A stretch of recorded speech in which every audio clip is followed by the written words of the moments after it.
여러분, 좋은 소식이 있습니다. 턱관절 퇴행성 관절염, 이름은 무섭지만 조기에 발견하면 수술 없이 진행을 멈출 수 있어요. 관절 표면을 다시 단단하게 안정화시키는 것, 이게 치료의 핵심입니다. 오늘은 내 턱뼈가 보내는 신호를 어떻게 알아차릴 수 있는지, 그리고 어떻게 관리하면 되는지 말씀드리겠습니다.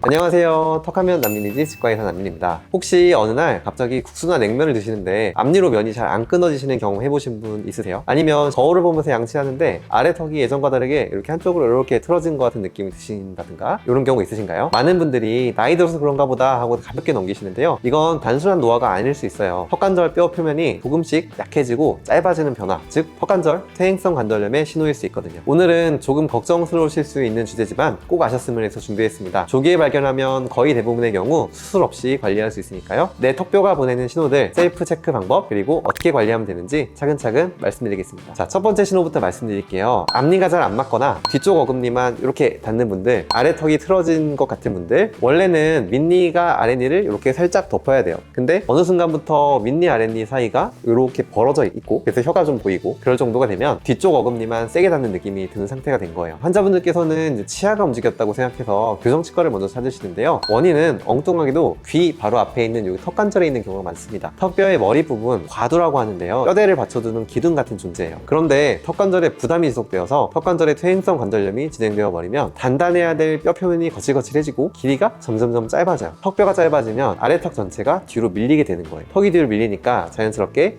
앞니가 안 닿고, 그리고 한쪽이 더 짧아지면 어금니도 뒤쪽만 닿게 되는 거죠. 이런 분들은 치아를 먼저 교정하기 전에 약해지고 있는 턱관절 기둥을 먼저 안정해 주셔야 돼요. 두 번째 신호는 안면 비대증입니다. 이건 특히 20, 30대 여성분들께서 많이 호소하시는 증상이신데요, 예전에는 안 그랬는데 아래턱이 자꾸 한쪽으로 틀어지는 것 같아요 라고 하시죠. 턱관절염은 양쪽에 똑같이 오기도 하지만 보통 한쪽이 더 심하게 오는 경우가 많아요. 만약 왼쪽 턱관절 뼈가 짧아졌다고 가정해 볼게요. 오른쪽은 길이가 그대로인데 왼쪽만 이렇게 짧아지면 아래쪽 끝이 짧아진 쪽으로 이렇게 틀어지게 되겠죠. 그래서 턱 끝이 한쪽으로 치우치고 웃을 때 입꼬리 높이가 달라지는 느낌을 받을 수 있어요. 이건 살이 찌거나 빠져서가 아니라 골격의 구조적인 변화가 진행되고 있다는 신호예요. 이건 정말 중요한데요, 청소년기에 이런 변화가 시작되는 경우입니다. 10대는 턱의 성장이 한창 이루어지는 시기인데요, 이 시기에 디스크가 어긋나서 턱관절 뼈를 제대로 보호를 못 해주면 한쪽 턱이 덜 자라게 되겠죠. 성장에 방해를 받게 되는데요, 그 결과 성장하면서 안면 비대칭이 점점 뚜렷해지는 경우가 많아요. 청소년기에 아래턱이 한쪽으로 틀어지는 느낌이 있고 한쪽에서만 소리가 많이 난다면 성장이니까 나중에 좋아지겠지 하고 넘기지 마시고요, 성장이 끝나기 전에 확인해 보는 게 정말 중요한 포인트입니다. 지금부터는 셀프 체크리스트를 한번 보여드릴게요. 여러분도 한번 체크해 보시죠.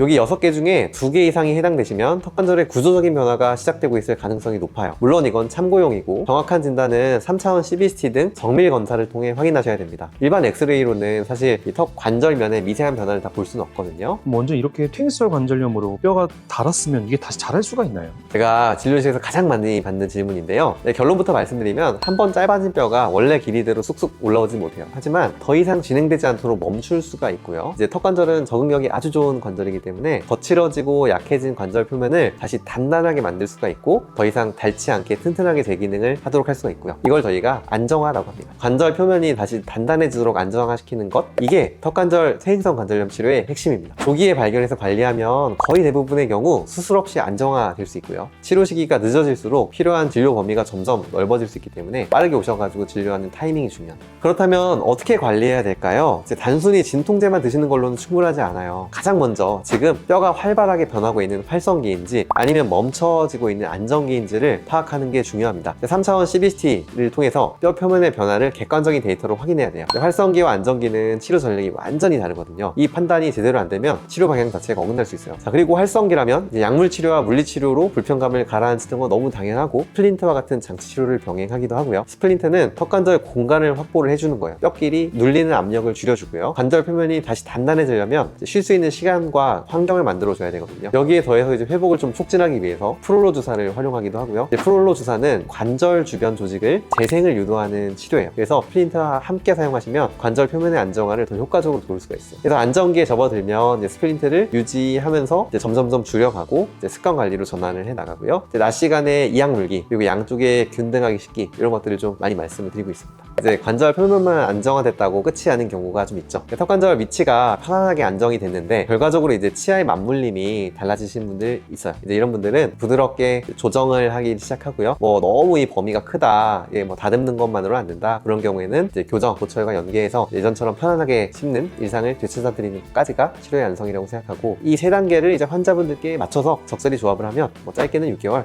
길게는 1에서 2년 정도 함께 관리를 하게 되고요. 이 긴 기간 동안 저희와 함께 마라톤을 뛰신다, 이렇게 생각하시면 됩니다. 자, 오늘 퇴행성 관절염의 신호와 관리법에 대해서 말씀드렸어요. 핵심을 다시 정리해 드릴게요. 앞니로 음식을 잘 끊어 먹기가 힘들다, 혹은 뒤쪽 어금니만 많이 닿는 느낌이 든다, 혹은 아래턱이 한쪽으로 틀어진 것 같다, 이럴 때는 턱뼈의 구조적인 변화가 진행이 되고 있을 확률이 높아요. 제가 강조드렸듯이 청소년기에는 이런 느낌이 있으면 성장이 끝나기 전에 꼭 오셔야 비대칭을 예방할 수 있습니다. 한번 짧아진 뼈가 다시 자라나지는 않지만 관절 표면을 다시 단단하게 안정화시킬 수는 있으니까요. 조기에 관리하시면 대부분의 경우 수술 없이 좋아질 수 있습니다. 중요한 건 제가 항상 강조드리지만 타이밍입니다. 빨리 시작할수록 치료가 쉬워지고요. 한번 인연 맺으신 분들, 여러분이 궁극적으로 턱을 잊고 지내는 삶으로 돌아가실 수 있도록 끝까지 책임지고 돕겠습니다. 턱관절 고민이 있으시다면 언제든 편하게 오셔서 상담 받아보시길 바라고요. 혹시 저희가 너무 멀리 있다면 가까운 구강내과 전문의를 찾아주세요. 모두가 진심을 다해서 정확하게 진단하고 치료해 주실 거라고 믿습니다. 네, 궁금하신 점은 여기 아래 댓글로 달아주시고요. 오늘 영상 도움이 되셨다면 좋아요, 구독 부탁드립니다. 지금까지 턱하면 남민이지의 남민이었습니다. 감사합니다.